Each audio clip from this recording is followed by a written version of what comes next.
नमस्कार दोस्तों, गार्गी क्लासेस पर आपका स्वागत है। डेट आज की 22 जून 2022। देख लेते हैं इंडियन एक्सप्रेस की इंपॉर्टेंट न्यूज़ जो अभी हम इस वीडियो में डिस्कस करने वाले हैं। फर्स्ट एक्सप्लेन पेज से एनालिसिस है कि अभी एक स्टडी ने ये बता पड़ा है, स्टडी से हमें ये पता पड़ा है कि टाइफाइड का भी स्ट्रेन जो है वो ड्रग रेजिस्टेंट हो चुका है। तो ये चीज़ अपने आप में बहुत ही ज़्यादा परेशानी वाली चीज़ है, क्योंकि जब कोई भी बीमारी फैलाने वाला जो भी पैथोजन होता है, चाहे वो बैक्टीरिया हो, वायरस हो, कुछ भी, अगर वो ड्रग रेजिस्टेंट हो जाए तो उस पर फिर दवाई का असर नहीं होगा, और दवाई का असर नहीं होगा तो फिर बाद में ट्रीटमेंट पॉसिबल नहीं हो पाता। तो बेसिकली जो टाइफाइड फीवर को फैलाने वाला बैक्टीरिया जिसका नाम है सैल्मोनेला टाइफी, ये धीरे धीरे इसके जीनोम की जब सीक्वेंसिंग की गई तो इसने अपने आप में ड्रग रेजिस्टेंस डेवलप कर लिया है। तो ये चीज़ अपने आप में बहुत मुश्किल है। और कौन कौन सी ड्रग्स के अगेंस्ट में इन्होंने ड्रग रेजिस्टेंस क्रिएट कर लिया है, उन ड्रग्स की अगर बात करें वो यहाँ पर है। अब जैसे बैक्टीरिया से ये बीमारी होती है तो एंटीबायोटिक देनी पड़ेगी, और वो एंटीबायोटिक है जिनके लिए इसने अपने आप में रेजिस्टेंस क्रिएट कर लिया, जिन एंटीबायोटिक का असर ही नहीं पड़ रहा है इस बैक्टीरिया पे, वो है एम्फिसिलिन, एक है क्लोरेमफेनिकॉल, और एक हो गया ट्राइमेथोप्रिम, और एक हो गया इसी का दूसरा अगर वेरिएशन वर्जन देखो तो वो है सल्फामेथोक्साजोल। ठीक है, इस तरीके से ये नाम जो बड़े टिपिकल है थोड़े से, ठीक है ना। मेडिकल साइंस वाले जो भी होंगे वो समझ चुके होंगे, अब तक पढ़ चुके होंगे इसको। खैर, ये नेम्स आपको याद रखने हैं। सीधा यूपीएससी प्रीलिम्स में क्वेश्चन आता है कि रिसेंटली ये नाम न्यूज़ में थे, ये क्या है, तो आंसर जाएगा एंटीबायोटिक। ठीक है, ऐसा क्वेश्चन आया हुआ 2019 या 20 में आया था, 20 में आया था। ठीक है, तो ये चीज़ ध्यान रखना। तो बेसिकली टाइफाइड फीवर की अगर बात करें, पेट की बुखार होती है एक तरीके की।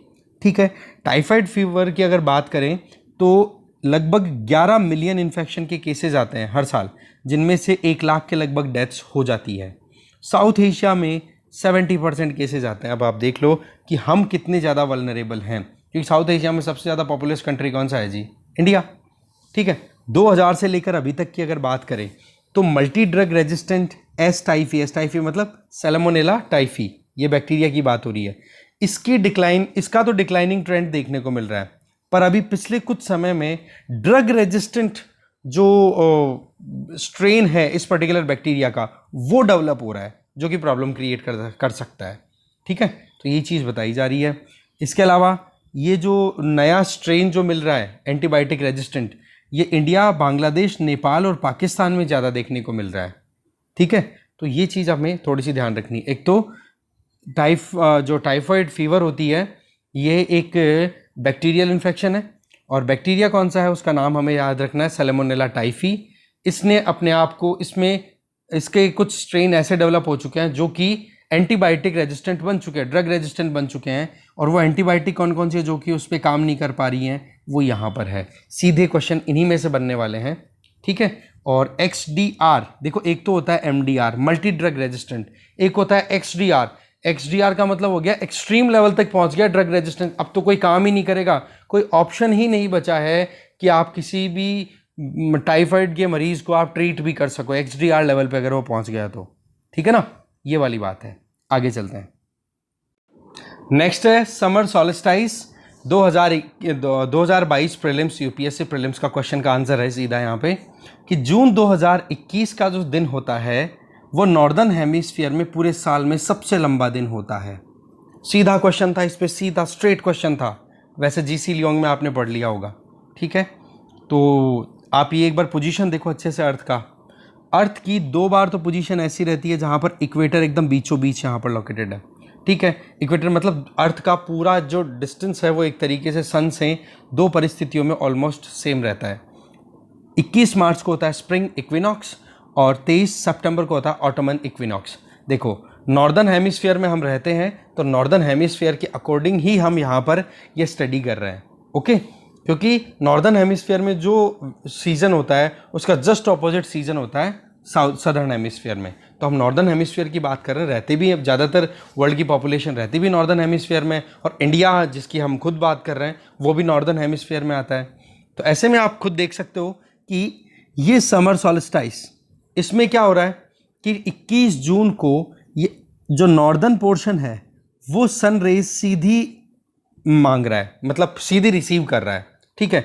21 जून को जो ट्रॉपिक ऑफ कैंसर है उस पर सीधी सनरेज आती है, जबकि 22 दिसंबर को नॉर्दर्न हेमिस्फीयर वाला पोर्शन तो देखो इधर छुप जाता है, शेडो में आ जाता है, या फिर कहो कि यहाँ पर स्लांटेड सनरेज आती हैं। सीधी सनरेज कहाँ पर आती है? सदर्न हेमिस्फीयर में, ठीक है। तो इसको बोल देते हैं विंटर्स के टाइम पे ट्रॉपिक ऑफ कैप्रिकॉर्न पे सन रेज सीधी पड़ती है, इसलिए विंटर सॉलिस्टाइस। और इसको बोल देते हैं समर्स के टाइम पे ट्रॉपिक ऑफ कैंसर पे सीधी सनरेज पड़ती हैं, इसलिए इसको बोल देते हैं 21 जून को समर सॉलिस्टाइस। और 21 मार्च और 23 सितंबर ये दो ऐसे दिन होते हैं जब पूरी धरती पर दिन और रात बराबर लेंथ के होते हैं, ओके। सीजन की अगर बात करें तो सीधी सी बात है, जून से अगर मार्च की तरफ आप जा रहे हो तो डेफिनेटली आप मार्च तक पहुंचते कौन से सीजन में पहुंच जाओगे जी, ठीक है ना।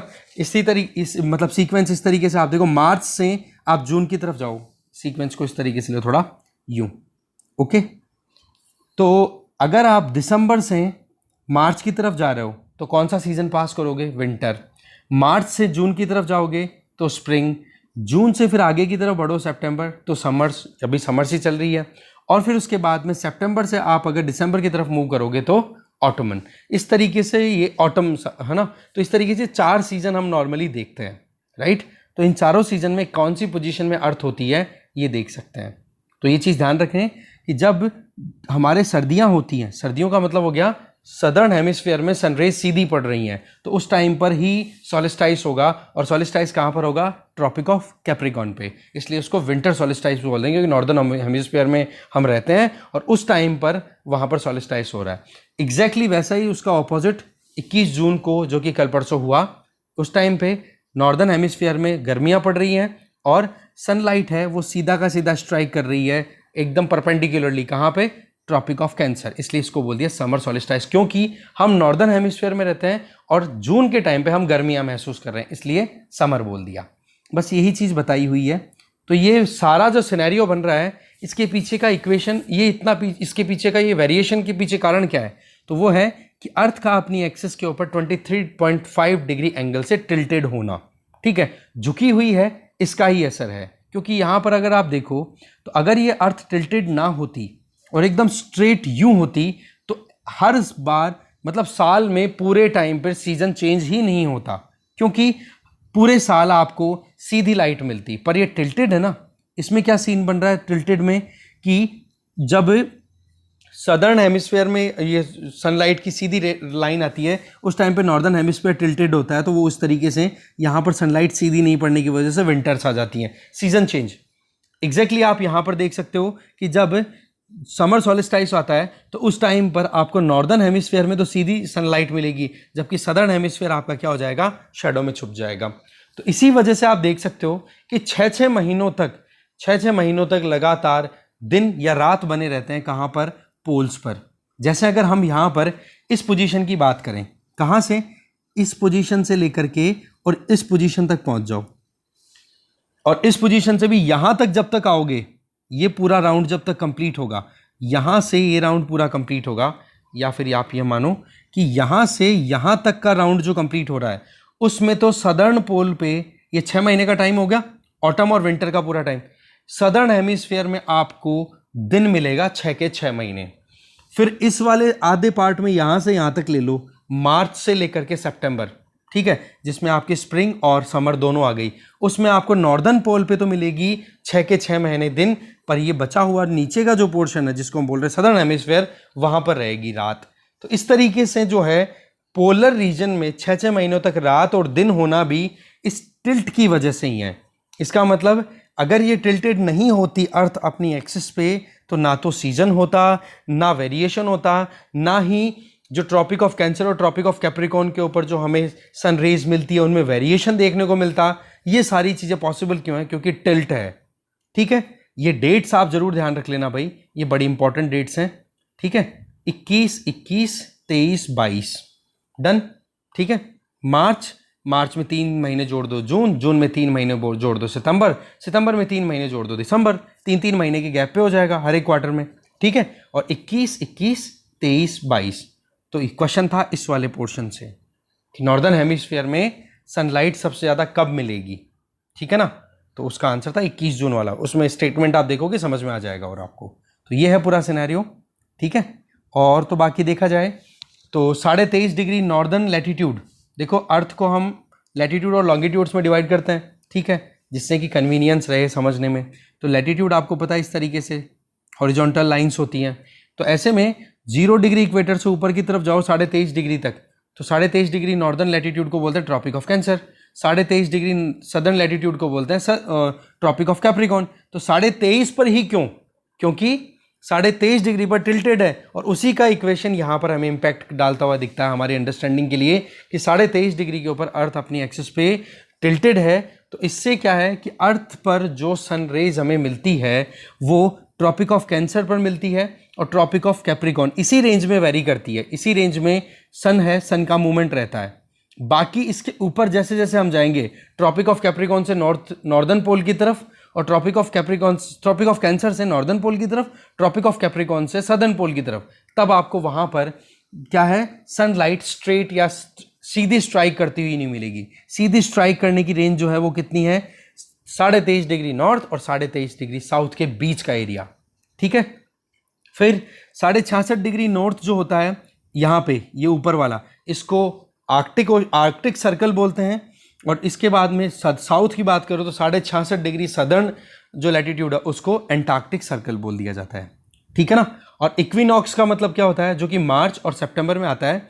ये दो इक्विनॉक्स क्या शो करते हैं कि पूरी दुनिया में समान दिन समान रात, मतलब लेंथ बराबर होती है, ठीक है। दूसरी चीज़, जब गर्मियां किसी भी हेमिस्फेयर में हो रही है, जैसे अभी हमारे नॉर्दर्न हेमिस्फेयर में हो रही है, तो नॉर्दर्न हेमिस्फेयर में आपको दिन लंबे मिलेंगे, ठीक है, रातें छोटी हैं। जबकि सदर्न हेमिस्फेयर में इसी टाइम पर क्या हो रहा है आज के टाइम पे, आज की डेट की बात करें तो सदर्न हेमिस्फेयर में दिन तो आपको मिलेंगे छोटे और रातें हो रही हैं बड़ी, और जस्ट रिवर्स हो जाएगा जब हम विंटर्स में एंटर हो जाएंगे। तो ये सिनेरियो रहता है। अगेन बोल रहा हूं मैं, 3-3 महीने का गैप, मार्च से जून पहुंच जाओ, जून से सितंबर से दिसंबर, ठीक है, 21, 21, 23, 22, ये सीक्वेंस आपको याद रखनी है। ओके, आगे चलते हैं। फिर नेक्स्ट आर्टिकल है the point of interest rate hike. देखो अभी यूएसए के फेडरल रिजर्व ने 75 बेसिस पॉइंट से इंटरेस्ट रेट राइज की है, जिसका मतलब हो गया 0.75% इंटरेस्ट रेट राइज की है। क्यों किया है, तो आर्ग्यूमेंट ये आ रहा है कि यूएसए में पिछले 40 सालों की हाईएस्ट इन्फ्लेशन चल रही है, महंगाई चल रही है, जो कि आप देख लो 9% चल रही है, और नॉर्मल वहाँ पर रहती कितनी है, सिर्फ 2%। अब आप देख लो 7% का डिफरेंस है। तो ऐसे में इंटरेस्ट रेट राइज करके मार्केट में लिक्विडिटी को कंट्रोल करने के लिए कदम उठाए जाते हैं सेंट्रल बैंक्स के द्वारा, ठीक है। तो टारगेट क्या है फेडरल रिजर्व बैंक का, यूएसए के फेडरल रिजर्व बैंक का, कि इन्फ्लेशन को 2 से 3% रिड्यूस करके एक बार 6 से 7%, मतलब 5 से 6% की रेंज में लाया जाए, और फिर उसके बाद में रिड्यूस करते करते 2% की रेंज में लाया जाए इन्फ्लेशन को। तो ये टारगेट है यूएसए के फेडरल रिजर्व का। एग्जैक्टली यही चीज़ हमारे यहाँ पर भी आरबीआई भी कर रहा है कि इंटरेस्ट रेट राइज करके मार्केट में लिक्विडिटी को कंट्रोल करके, लोगों की डिमांड को थोड़ा सा कंट्रोल करके महंगाई को कंट्रोल में लाने की कोशिश की जा रही है। पर यूएसए में एक चीज़ बोली जाती है कि जब कभी भी फेडरल रिजर्व ने 2 से 3% इंटरेस्ट रेट को भी, इन्फ्लेशन को कंट्रोल करने की कोशिश की है, तो वहाँ की इकोनॉमी रिसेशन में चली जाती है, मंदी में चली जाती है। इसका मतलब क्या हो गया कि लोगों के हाथ में अगर पैसा है तो वो लगातार अपनी डिमांड कंटिन्यू करते रहते हैं, जिसकी वजह से वो वहाँ पर इकोनॉमिक एक्टिविटीज़ कंटिन्यू रहती है। पर अगर डिमांड को कंट्रोल करने की अगर फेडरल रिजर्व कोशिश करता है तो वहाँ पर मंदी का माहौल बन जाता है, डिमांड एकदम से कोलैप्स कर जाती है। पर इंडिया की बात करें तो हमारे यहाँ पर रिसेशन तो नहीं आएगा, पर हाँ इसका असर हमारी जीडीपी ग्रोथ रेट पर देखने को मिल रहा है कि जीडीपी ग्रोथ रेट जितनी होनी चाहिए थी वो नहीं हो पा रही है, क्योंकि मार्केट में लिक्विडिटी को कंट्रोल किया जा रहा है, और लिक्विडिटी कंट्रोल होगी तो मार्केट में डिमांड नहीं बनेगी, तो इकोनॉमिक एक्टिविटीज़ अपने आप रुक जाती है। देखो इन्फ्लेशन का मतलब क्या होता है, इन्फ्लेशन का मतलब होता है प्राइस राइज होने की रेट। इसका मतलब जैसे मान लो कि आपको कहा जाए कि 2% इन्फ्लेशन चल रही है, तो 2% इन्फ्लेशन का मतलब हो गया कि आज अगर डेट हो रही है 22 जून या 23 जून की डेट हम मान लो कंसिडर करो 22 जून, तो अगली 22 जून को अगर 2% इन्फ्लेशन ही चल रही है, तो ये मानो कि 22 जून 2022 के कंपैरिजन में 22 जून 2023 को 2% रेट ज़्यादा मिलेगी आपको, जो भी कमोडिटी आप परचेज करोगे। इन्फ्लेशन का मतलब इतना सा होता है सिंपल टर्म्स में कि पिछले साल के कंपैरिजन में अब की बार कितना महंगा कोई भी चीज़ बिक रही है। This is inflation. तो 2% है, 2% तो वहाँ के लिए स्टैंडर्ड है। हमारे लिए क्या बोली हुई है, 4 ± 2% के लिए बोली हुई है। तो 4% स्टैंडर्ड बताई हुई है, क्योंकि हम एक इमर्जिंग इकोनॉमी है, ग्रोइंग इकोनॉमी है, तो उस केस में थोड़ा सा इन्फ्लेशन का ज़्यादा रहने का चांस ज़्यादा रहता है। ठीक है, जबकि वहाँ पर वो डेवलप्ड इकोनॉमीज़ हैं, वहाँ पर डिमांड इतनी ज़्यादा रहती नहीं है। मतलब एक होती है ना कि ज़्यादा से ज़्यादा चीज़ों को कंज्यूम करने का बिहेवियर थोड़ा सा कम हो चुका है वहाँ पर, तो ऐसे में वहाँ पर इन्फ्लेशन के चांसेस रहते हैं 2%, और सप्लाई भी अच्छी खासी मेंटेन रहती है डेवलप्ड वर्ल्ड में, जबकि डेवलपिंग वर्ल्ड में थोड़ा सप्लाई का भी इशू आता है। तो इस तरीके से क्या है, इन्फ्लेशन जो है वो प्राइस राइज की रेट होती है। रिसेशन का मतलब क्या होता है, रिसेशन का मतलब होता है एकदम मंदी। इसका मतलब कि कोई भी इकोनॉमी में अगर लगातार 2 क्वार्टर, 2 क्वार्टर का मतलब क्या, 6 महीने, 3 महीने का एक क्वार्टर होता है, तो 3 6 महीने हो गए। तो अगर लगातार 6 महीने तक कोई भी देश की इकोनॉमी अगर कॉन्ट्रैक्ट कर रही है, कॉन्ट्रैक्ट का मतलब ग्रोथ जो है वो माइनस में जा रही है ना, तो उस केस में उस इकोनॉमी को रिसेशन में कंसिडर कर लिया जाता है कि वहां पर मंदी आ गई। ठीक है, तो रिसेशन और इन्फ्लेशन ये दो चीजें हो गई। अब देखो, करंट इन्फ्लेशन का कारण आपको पता है ही, बार बार हम बात कर चुके हैं कि supply side constraint, supply proper नहीं हो पा रही है, जिसके पीछे या तो क्रूड ऑयल की बात कर लो या फूड कमोडिटी की बात कर लो। फूड और फ्यूल है वही बहुत इंपॉर्टेंट कंट्रीब्यूटर हैं अगर हमारे यहाँ पर कंज्यूमर प्राइस इंडेक्स बेस्ड जो इन्फ्लेशन की हम बात करते हैं उसमें। ठीक है, क्योंकि हम कैलकुलेट करते हैं हेडलाइन इन्फ्लेशन के बेसिस पे, और हेडलाइन इन्फ्लेशन में कोर इन्फ्लेशन के साथ में आप ऐड कर देते हो फूड एंड फ्यूल को भी, तो ऐसे में फूड और फ्यूल ही तो महंगे हो रहे हैं ज़्यादा, इन दोनों की वजह से प्रॉब्लम ज़्यादा आ रही है। ठीक है, फिर यहां पर बताया जा रहा है कि बैंकों के द्वारा इंटरेस्ट रेट राइज करने से क्या फायदा होगा, कैसे इन्फ्लेशन कंट्रोल आएगी। देखो, डायरेक्टली तो कोई इंपैक्ट आएगा नहीं, कारण कि लोगों ने डिमांड ज्यादा नहीं की है, यहां पर प्रॉब्लम है सप्लाई साइड की।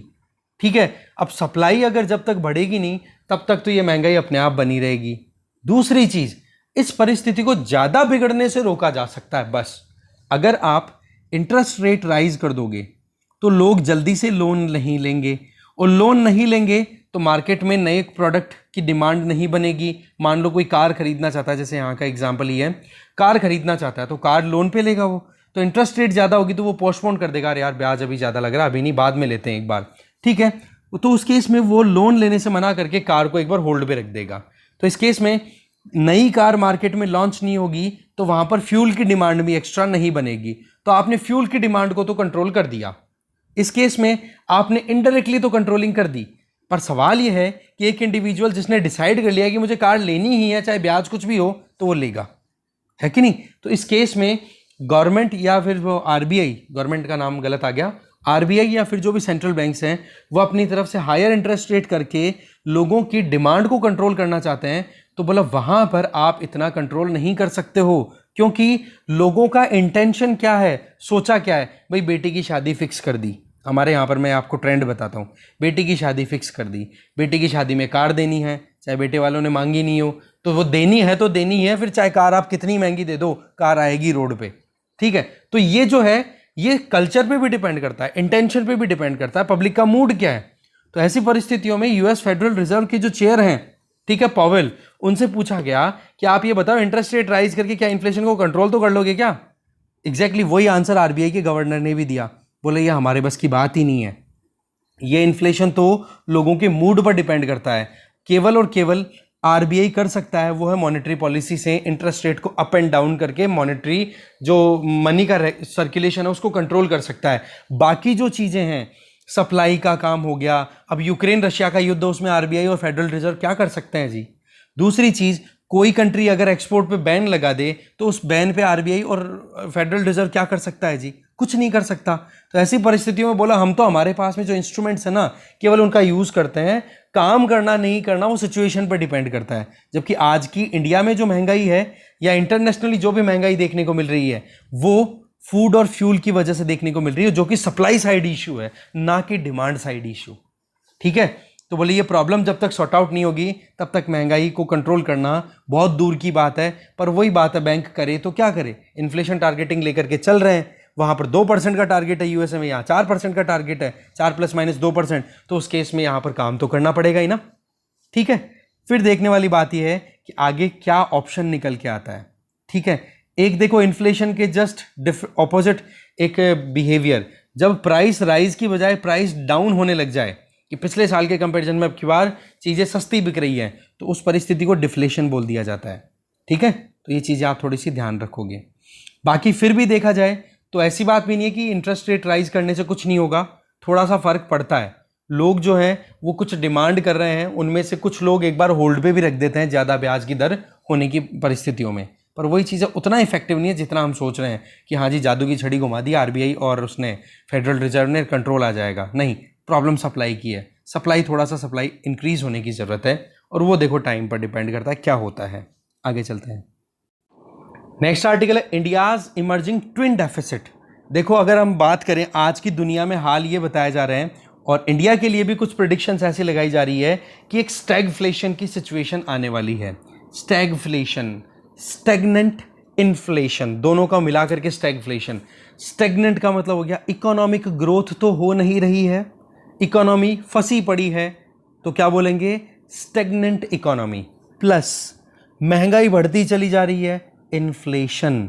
तो बोलो दोनों चीज़ों को मिक्स कर दो, इकोनॉमिक ग्रोथ भी नहीं है महंगाई भी है, इस तरीके की परिस्थिति को आप बोल देते हो स्टैगफ्लेशन, जहां पर इकोनॉमिक ग्रोथ ना होने की वजह से ना तो एम्प्लॉयमेंट क्रिएट होता है और ना ही इकोनॉमी ग्रो कर पा रही है, जबकि महंगाई लगातार बढ़ती चली जा रही है। बोले ये परिस्थिति कहीं ना कहीं अब पूरी दुनिया में अभी फैलने के चांसेस हैं और इंडिया पर भी ये कंसर्न्स बताए जा रहे हैं। बट अभी एक डेटा रिलीज हुआ है फाइनेंस मिनिस्ट्री के द्वारा और इस तरीके से बताई जा रही है कि बोले इतना कोई इशू है नहीं, प्रॉब्लम जो है वो सप्लाई साइड की है, एक्सपोर्ट पे बैन कर दिया है कुछ कंट्रीज़ ने, ग्लोबल कमोडिटी प्राइस हैं वो राइज हो रही हैं, वो जैसे ही रिलैक्स होगी इतनी प्रॉब्लम नहीं आएगी, जिनमें मेन रोल जो है वो इस रशिया यूक्रेन वॉर ने अच्छी खासी मेंटेन कर रखी है।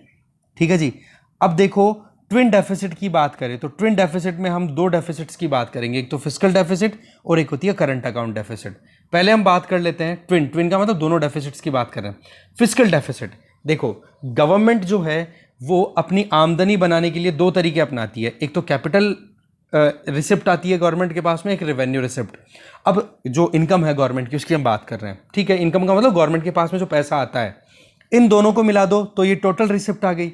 इसके अलावा फिर गवर्नमेंट को खर्च भी करना पड़ता है, एक तो रेवेन्यू एक्सपेंडिचर हो गया और एक हो गया कैपिटल एक्सपेंडिचर। तो ऐसे में फिस्कल डेफिसिट क्या होता है कि अगर एक्सपेंडिचर, कौन से, दोनों एक्सपेंडिचर रेवेन्यू और कैपिटल दोनों को मिलाकर के आपने ज्वाइन किया, उसमें से घटाया किसको, जो आपके पास रिसिप्ट आ रही है रेवेन्यू और कैपिटल, तो आपको पता पड़ा कि खर्चा ज़्यादा हो रहा है कमाई कम हो रही है, तो वो क्या हो गया डेफिसिट। बोले ये एक अपने आप में गवर्नमेंट के सामने सबसे बड़ा चैलेंज इमर्ज होकर के आ रहा है।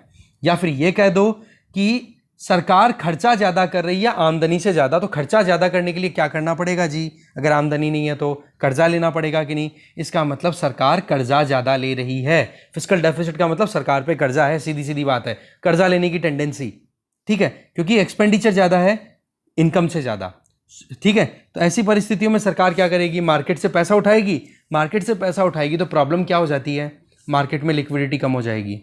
लिक्विडिटी कम किसके लिए, प्राइवेट सेक्टर भी तो इन्वेस्ट ही करवाता है ना लोगों से।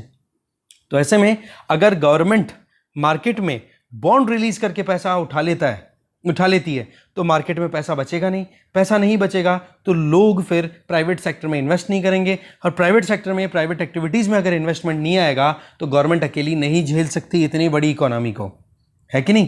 तो ऐसे में प्राइवेट सेक्टर का क्राउड आउट हो जाता है।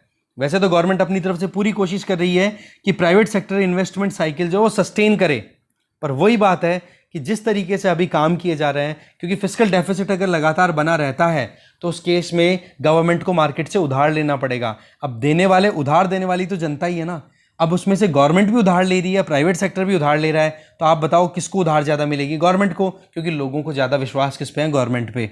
स्टेबिलिटी का बोलो कुछ भी नहीं तो रिटर्न तो मिल ही जाएगा हमें। तो ऐसे में प्राइवेट सेक्टर में इन्वेस्टमेंट की कमी आ जाती है। तो ऐसे में क्या किया जाए, एक तो रेवेन्यू एक्सपेंडिचर को रिड्यूस करना होगा, जैसे पेंशन देनी होती है या फिर कोई भी एडमिनिस्ट्रेटिव कॉस्ट है या लोन लिया हुआ उसका ब्याज देना है, ये सारे खर्चे हो जाते हैं, रेवेन्यू एक्सपेंडिचर में आता ही है, तो इसको कम करना होगा। कैपिटल एक्सपेंडिचर है उसको बढ़ाने की ज़रूरत है। कैपिटल एक्सपेंडिचर में क्या होता है, जैसे मान लो road, railway, building, transport facility ये डेवलप करनी है, तो इसका मल्टीप्लायर इफेक्ट आता है जीडीपी पे। क्यों? जैसे रेलवे लाइन अगर अच्छे से बिछी हुई है तो ट्रांसपोर्ट फैसिलिटी अच्छी होगी, ठीक है, गुड्स का और पैसेंजर्स का आना जाना एकदम फ्रिक्वेंट होगा, तो उतना ही ज़्यादा इकोनॉमिक एक्टिविटीज़ ज़्यादा होंगी, उससे बेनिफिट क्या होगा, गवर्नमेंट को रेवेन्यू कलेक्ट होगा। तो बोला कैपिटल एक्सपेंडिचर से गवर्नमेंट को ज़्यादा फायदा होता है या देश की इकोनॉमी को ज़्यादा फायदा होता है बजाय कि non capital expenditure. Non capital expenditure revenue expenditure को बोलते हैं, जिसमें आप कुछ भी बनाते नहीं हो, केवल खर्चा कर देते हो, खर्चा गायब। लोगों को पेंशन देने में, जो भी रिटायर्ड इंडिविजुअल्स हैं या जो भी परेशानी आ रही है उनके सामने, ठीक है। तो ये जो है ये एक तो ये डेफिसिट हो रहा है, फिस्कल डेफिसिट, मतलब गवर्नमेंट का खर्चा ज़्यादा, आमदनी कम है, इस वजह से। दूसरा है करंट अकाउंट डेफिसिट। देखो करंट अकाउंट का मतलब होता है इंटरनेशनल मार्केट में जो भी हमारे लेन देन होती है उसमें हम घाटे में चल रहे हैं। दो तरीका का लेन देन होता है, एक तो गुड्स में, एक सर्विसेज में। गुड्स में जो लेन देन होता है और गुड्स के लेन देन को जिस हम अकाउंट में मेंटेन करते हैं उसको बोलते हैं ट्रेड अकाउंट, ठीक है। और दूसरा सर्विसेज में जो लेन देन करते हैं, जैसे सॉफ्टवेयर इंजीनियरिंग है, उनमें हम जो भी लेन देन कर रहे हैं सर्विसेज का, उसको हम किस अकाउंट में मेंटेन करते हैं, इनविजिबल अकाउंट, क्योंकि उसमें हमें गुड्स दिखते नहीं है, बस सॉफ्टवेयर ट्रांसफर कर दिया, उसका पैसा आ गया अकाउंट में, दैट्स इट।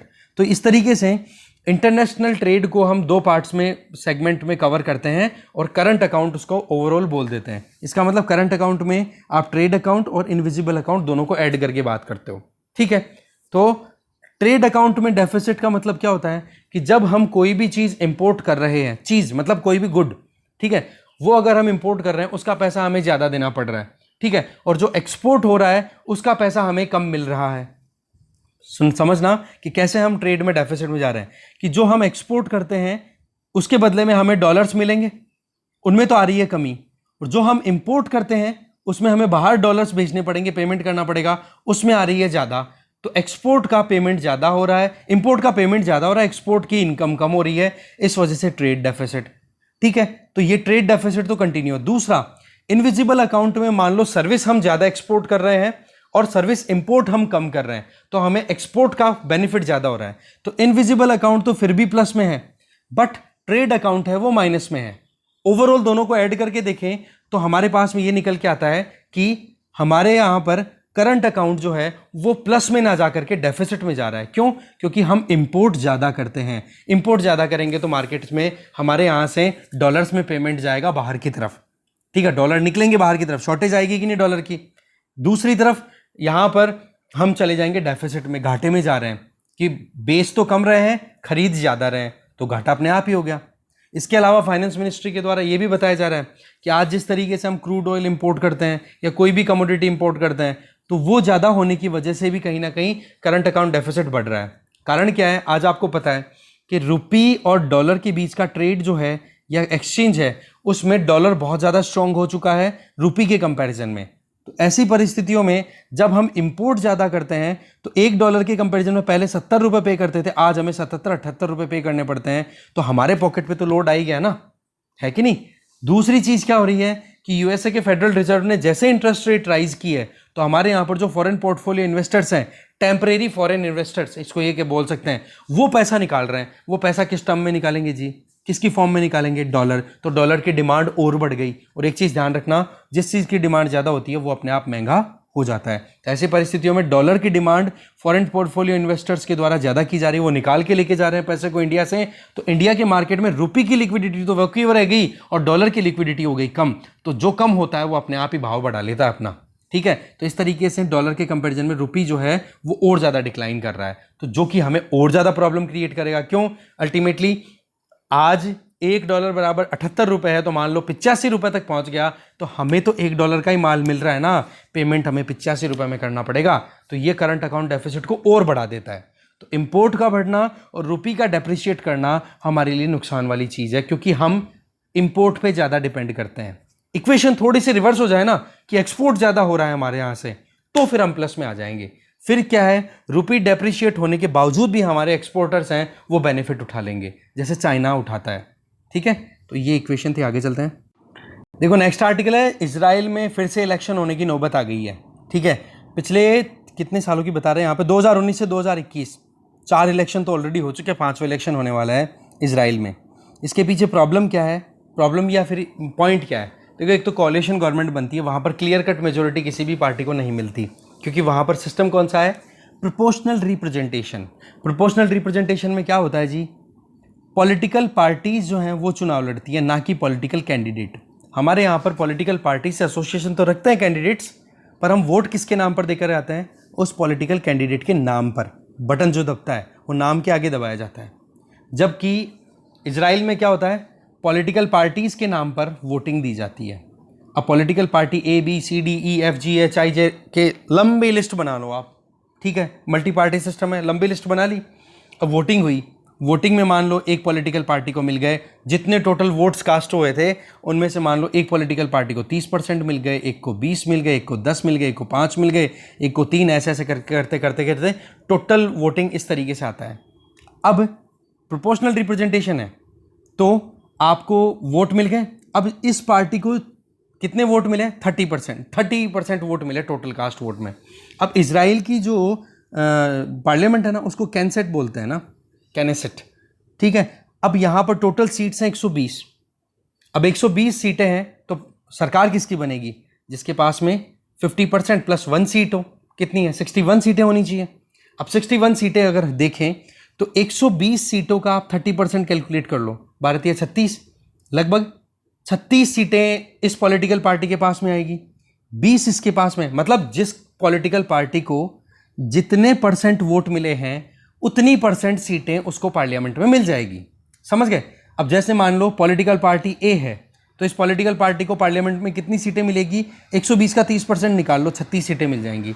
इसी तरीके से पॉलिटिकल पार्टी बी है, इसको पार्लियामेंट में, ये जो कैंसेट है यहाँ की पार्लियामेंट, इसमें कितनी सीटें मिलेगी? 120 का 20%, मतलब 12 दूनी 24 सीटें मिल जाएंगी। अगली पार्टी है 10, सी पार्टी को 10% वोट मिले थे तो 120 का 10%, 12 सीटें इसको मिल जाएंगी। अब आप देखो कि इन पार्टीज को अब डिसाइड करना है कि सरकार कौन बनाएगा। तब सीधी सी बात है, प्रेसिडेंट किसको बुलाएंगे? सबसे ज़्यादा जिसके पास में सीटें हैं उसको। तो इस पॉलिटिकल पार्टी को इनवाइट कर लेंगे कि जी आप आ जाओ, आप सरकार बना लो। अब इनके पास में कितनी सीटें हैं? 36 चाहिए, कितनी? 24 सीटें और चाहिए। या तो पॉलिटिकल पार्टी बी तैयार हो जाए, या पॉलिटिकल पार्टी बी तैयार नहीं हो तो बाकी दूसरी पॉलिटिकल पार्टीज को तैयार किया जाए। तो ऐसे में वहां पर क्लियर कट मेजॉरिटी आज तक किसी भी पॉलिटिकल पार्टी को नहीं मिली है। समझ गए? तो इस वजह से वहां पर बनती है गठबंधन की सरकारें, कोalition गवर्नमेंट।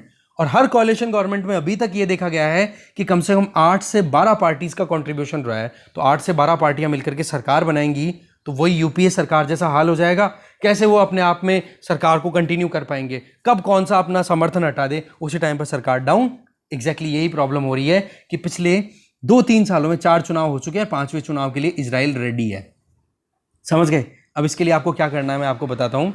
आप एक काम करो, हमारी जो कॉन्स्टिट्यूशन एट वर्क एनसीईआरटी की 11th क्लास की बुक है, उसमें इलेक्शन से रिलेटेड जो पूरा चैप्टर है ना वो पढ़ लेना, ठीक है, कि कैसे पॉलिटिकल ये जो प्रोपोर्शनल रिप्रेजेंटेशन है, फर्स्ट पास द पोस्ट। हमारे यहाँ पर तो क्या होता है? First pass the post. इसमें वोटिंग में क्या कॉन्सेप्ट देखा जाता है कि भाई किस पॉलिटिकल पार्टी के कैंडिडेट को एक भी वोट ज़्यादा मिल गया वो जीत जाएगा।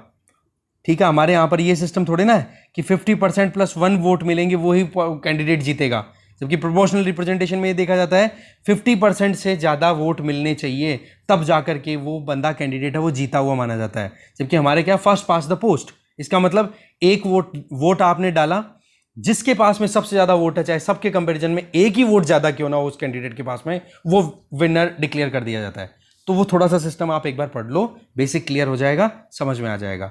तो वहाँ पर इजराइल में तो देखो इस तरीके से पॉलिटिकल क्राइसिस चल रहा है। देखने वाली बात है आगे क्या होता है। फिर फ्रंट पेज पे एक छोटी सी न्यूज़ है, वो ये कि द्रौपदी मुर्मू जो कि झारखंड की पहले गवर्नर रह चुकी हैं, इनकी नॉमिनेशन कर दी गई है किसके द्वारा? एनडीए के द्वारा, नेक्स्ट प्रेसिडेंट इलेक्शंस के लिए। तो चांसेस हैं कि यही अब बनेंगी प्रेसिडेंट, क्योंकि एनडीए के पास में अच्छी खासी पकड़ है। ठीक है, जो भी इलेक्टोरल कॉलेज पार्टिसिपेट करेगा प्रेसिडेंट के इलेक्शन में। चलो कमेंट बॉक्स में ये तो बता ही सकते हो आप मुझे कि प्रेसिडेंट के इलेक्शन में कौन कौन पार्टिसिपेट कर सकता है, ठीक है ना। और ये भी बता देना कि प्रेसिडेंट के इम्पीचमेंट मोशन में कौन कौन पार्टिसिपेट करेगा, ठीक है। ये बेसिक क्वेश्चन है भाई, ये बड़े ढीले छोटे छोटे क्वेश्चन है ना, फंसा देते हैं। क्योंकि जब हम सुपरफिशियल स्टडी करते हैं ना, बहुत सुपरफिशियल या मान लो कि बहुत ही गजब की स्टडी करते हैं, तो ये बेसिक चीज़ें छूट जाती हैं और ये मरा देती हैं फिर वहाँ पे 1-1, 2-2 नंबर से। तो थोड़ा ध्यान से, ओके। तो आप बता देना प्रेसिडेंट के इलेक्शन में पार्टिसिपेट करने वाला इलेक्टोरल कॉलेज, उसमें कौन कौन पार्टिसिपेट करते हैं, और प्रेसिडेंट का इंपीचमेंट होता है तो उस टाइम पे कौन कौन पार्टिसिपेट करते हैं। पूरी डिटेल आप मुझे प्लीज़ कमेंट बॉक्स में बता सको तो बता दो, नहीं बताओ तो पढ़ लो, ओके। आगे चलते हैं। राजस्थान के हाई कोर्ट के चीफ जस्टिस के तौर पे अभी शपथ ले ली गई है जस्टिस संभाजी शिवाजी शिंदे के द्वारा, ठीक है। राजस्थान के नए चीफ जस्टिस बन गए हैं, chief justice of Rajasthan high court. आगे चलते हैं। तो यहाँ पर ये केवल न्यूज़ है, ये केवल राजस्थान स्पेसिफिक है, इसका मतलब आपका काम का नहीं है, ऐसा नहीं है। आप ये देखना कि कैसे अपॉइंटमेंट होती है जजेस की, वो देखने वाली बात है। वर्ल्ड पेज पे एक न्यूज़ है, न्यूज़ तो इतनी काम की नहीं है कि लिथुआनिया ने गुड्स के ट्रांजिट को रोक दिया है, तो ऐसे में रशिया ने ये कहा है कि हम भी अच्छे से एक्शन लेंगे। तो लिथुआनिया का मैप देखने के लिए हम एक बार यहाँ पे रुके हैं, मैप मैं बताऊंगा, इसके आगे एक बार और देख लेते कुछ बचा हो तो। इकोनॉमी पेज पे एक छोटी सी न्यूज़ है, आज कोई भी इतनी काम की नहीं है क्योंकि इकोनॉमी से रिलेटेड हमने एक्सप्लेन पेज ऑलरेडी देख लिया है। SEBI securities exchange board of India, उन्होंने म्यूचुअल फंड इन्वेस्टमेंट के लिए ये अलाउ कर दिया है कि अब वो ग्लोबल स्टॉक्स में भी पार्टिसिपेट कर सकते हैं, बट वो मैक्सिमम अमाउंट कितना इन्वेस्ट कर सकते हैं, $7 बिलियन किसी भी एक इंडस्ट्री में, ठीक है। इससे ज़्यादा इन्वेस्ट नहीं कर, मतलब $7 बिलियन से ज़्यादा इन्वेस्ट नहीं करेंगे वो, ठीक है ना। तो ये एक छोटी सी चीज़ थी। बीच में क्या सेबी ने बंद कर दिया था, कारण कि कुछ म्यूचुअल फंड्स ने इस लिमिट को क्रॉस कर दिया था, $7 बिलियन से ज़्यादा इन्वेस्ट कर दिया था। भाई सीधी सी बात है, हमारे यहाँ पर म्यूचुअल फंड मैनेजर्स हैं, उस म्यूचुअल फंड के पैसे को ले जाकर किसी विदेशी स्टॉक एक्सचेंज में इन्वेस्ट करेंगे तो हमारा पैसा तो बाहर जाएगा ना, किसी दूसरे कंट्री में इन्वेस्ट होगा। अब पैसा कमाने के चक्कर में अगर हम यहाँ से डॉलर्स निकाल करके दूसरे कंट्री में ले जाएंगे तो हमारी बर्बादी होगी कि नहीं। डॉलर्स की तो कमी आ रही है, ऑलरेडी हमने अभी बात की है। तो इस केस में $7 बिलियन की कैपिंग लगाई हुई है सेबी के द्वारा, उसको अगर ब्रीच नहीं करो तो आसानी से आराम से आप फॉरेन जो भी इन्वेस्टमेंट स्टॉक एक्सचेंज है वहाँ पर इन्वेस्ट किया जा सकता है म्यूचुअल फंड्स के द्वारा। ये थोड़ा सा पॉइंट था, वो हमने देख लिया। अब वो मैप बच रहा है, वो देखते हैं। ये आपके सामने मैप है, इस मैप को बड़ा अच्छे से देख लेना भाई, ठीक है ना। ये नॉर्वे है, ये स्वीडन है, ये फिनलैंड है, ओके। फिनलैंड यहाँ, ये रशिया आ गया, रशिया के साथ में बहुत लंबी बॉर्डर शेयर करता है। अब बात आ जाती है बाल्टिक कंट्रीज़ की। ये देखो बाल्टिक सी है, इसके साथ में 3 कंट्रीज़ अपनी कॉस्ट शेयर करते हैं, इन तीनों कंट्रीज़ को मिला के बोला जाता है बाल्टिक कंट्रीज़।